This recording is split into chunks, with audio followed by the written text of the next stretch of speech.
है और कहती है, अरे मुझे भी लगाना है कुछ। क्या माँ जी? क्या माँ जी? क्या माँ जी? तुम्हारे घर वालों को फोन, तुम्हारी हरकतें बताने। काम बिगाड़ा। 3 बहुओं के रवैये से सासू माँ बहुत परेशान थी।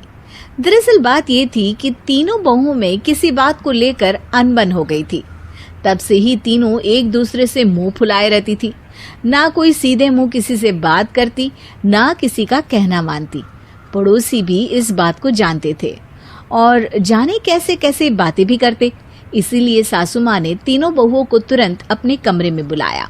मैं कई दिनों से देख रही हूँ, तुम तीनों अलग अलग सारे काम कर रही हो। ये सब नहीं चलेगा, तीनों को मिलकर ही काम करना पड़ेगा। सास की बात सुनकर एकदम से बड़ी बहू बोल उठती है, इन दोनों के साथ कुछ नहीं कर सकती। मैं इस घर की बड़ी बहू हूँ, फिर भी ये मेरा कहना बिल्कुल भी नहीं मानती। अरे जेठानी जी, जानबूझकर मुझे डबल काम करवाती है आप। और छोटी मुझसे टेढ़े मुंह ही बात करती है। इन दोनों के बीच हमेशा सैंडविच बन जाती है मेरी, और मैं हमेशा आलू की तरह बीच में मसली जाती हूँ। मम्मी जी, इन दोनों को लगता है कि मैं छोटी हूँ तो इनके पैरों तले दब जाऊंगी, लेकिन नहीं, मेरा भी उतना ही अधिकार है जितना इन दोनों का है। बड़ी आई दोनों मेरी चुगली करने के लिए, मुझे क्या कम समझ रखा है।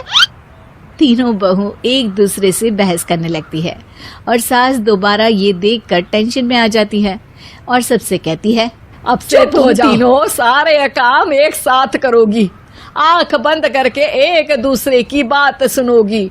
तुम तीनों इस बात को गांठ बांध लो, वरना अगली छुट्टियों में तुम्हारा अपना मायके जाना कैंसिल। सास की बातें सुनकर डर के मारे तीनों हामी भर देती हैं। जी मम्मी जी, मैं समझ गई। हाँ मम्मी जी, जैसा आप कहें। आप जो कहेंगी मैं वही करूंगी। तीनों बहू सास की बात को गांठ बांध लेती है और वादा करती है कि अब से सारे काम वो तीनों एक साथ मिलकर ही करेंगी। ये सब देखकर सास खुश हो जाती है और वहाँ से चली जाकर वो देखती है कि घर में शर्मा जी आए हुए होते हैं। सास जोर से आवाज लगाकर कहती है, अरे बहू, जरा चाय बनाकर तो लाना, शर्मा जी आए हैं। सास की बात सुनकर तीनों बहू तुरंत किचन की ओर भागती है और चाय बनाना शुरू कर देती है। मुझे तो एकदम मसाले वाली कड़क चाय पसंद है, तो हम शर्मा जी के लिए मसाले वाली चाय ही बनाएंगे। अरे नहीं दीदी, गर्मी के मौसम में मसाला चाय कौन पीता है? मैं तो शर्मा जी के लिए इलायची वाली चाय ही बनाऊंगी। ये कैसी बात कर रही हैं आप दोनों? मेरी मम्मी ने सिखाया है कि मेहमान को ज्यादा दूध और शक्कर वाली चाय देनी चाहिए। घर वालों को कंजूस समझते हैं, तो मैं तो शर्मा जी को ऐसी ही चाय दूंगी। तीनों बहुएं अपने अपने तरीके से चाय में शक्कर, मसाला, पत्ती सब डाल देती है।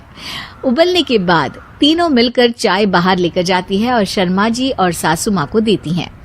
चाय पीने के बाद शर्मा जी सासू माँ को देखकर शर्मा जाते हैं और शर्मिंदा महसूस करते हैं कि आखिर उन्होंने चाय पीने के लिए हामी क्यों भरी। सासू माँ भी चाय पीना शुरू करती है और कहती हैं, अरे चाय बनाई है, ये कैसी चाय है या मीठे दूध की बासुंदी? हाँ, चाय अच्छी नहीं लगी क्या? कोई बात नहीं, हम पराठा बनाकर लाते हैं। चलो चलो अंदर। हाँ हाँ चलो। हाँ आती हूँ मैं भी। नहीं नहीं, मेरा पेट चाय ने ही चौपट कर दिया, वही काफी है। पराठे से पोपट नहीं करवाना, मैं तो चलता हूँ। शर्मा जी चुपचाप पतली गली से निकल जाते हैं। अगले दिन सास बहुओं से कहती है, अरे बहू, जाओ जाके ऊपर के गेस्ट हाउस की सफाई कर दो। कल हमारे यहाँ मेरे दूर के रिश्तेदार आने वाले हैं, तो पूरे कमरे को चमका देना, समझी? इसकी बात तीनों बहू ऊपर सफाई करने चली जाती हैं और तीनों कमरे की सफाई चालू कर देती है।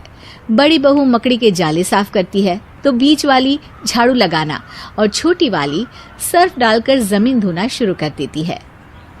अरे दीदी, जेठानी जी, अभी मैंने पूरी फर्श धोई और आप फिर से धूल नीचे गिरा रही हैं। और मछली जेठानी जी, आप बिना झाड़ू की धूल यहाँ छटक रही हैं। अरे तीनों को साफ करना है, एक साथ सफाई करते हैं ना। अरे वही तो, हम साथ साथ हैं, घर साफ साफ है। तीनों बहू ऐसे ही काम में उलझ जाती है और 2 घंटे तक एक ही कमरे की सफाई करती रहती है। बहुत देर से अपनी बहुओं को ना देखने के कारण में उन्हें सास देखने ऊपर जाती है, लेकिन कमरे में घुसती ही वो गीली फर्श पर फिसलने के कारण नीचे गिर जाती है। ओरी मोरी मैया, हड्डी मरोड़ के रख दी। आए मेरी तो कमर ही टूट गई रे। तीनों बहुएं सास को उठाती हैं और बिस्तर पर सुला देती है। अरे मेरे हाथ पैर दर्द कर रहे हैं, दबा दो, आराम मिलेगा। हाँ जी माँ जी। अरे जी माँ जी माँ जी। और तीनों बहुएं एक साथ सास के हाथ को दबाना शुरू कर देती हैं। माँ की तो चीख ही निकल जाती है और नतीजा ये होता है कि सास के बचे हुए शरीर में भी दर्द उठ जाता है। हाय राम, ये क्या कर दिया तुम तीनों ने। अरे मेरी तो किस्मत ही फूटी है कि तुम जैसी भगवान, पूरे शरीर में दर्द बढ़ गया है। अब तो पता नहीं कि चल भी पाऊंगी या नहीं। माफ करो, मुझे गलती हो गई मुझसे कि तुम तीनों को एक साथ काम करने के लिए बोला। सोचा था तीनों मिलके अच्छे से काम करेगी, लेकिन बड़े बुजुर्ग सही कहते थे कि 3 तिगाड़ा काम बिगाड़ा। तुम लोगों ने ये बात ना आज साबित करके दिखा दी। तुम तीनों को तो समझाना यानी मानो भैंस के आगे बीन बजाना है। तुम्हें अकेले अकेले काम करना है ना, तो अब से तुम अकेले ही अपना अपना काम करो। तीनों बहुएं वहां से जाने लगती है। अरे कहाँ जा रही हो? आप ही ने तो कहा कि अपना अपना काम करो, तो मुझे मुल्तानी मिट्टी लगानी है। अरे मुझे भी तो नेल पॉलिश लगानी है।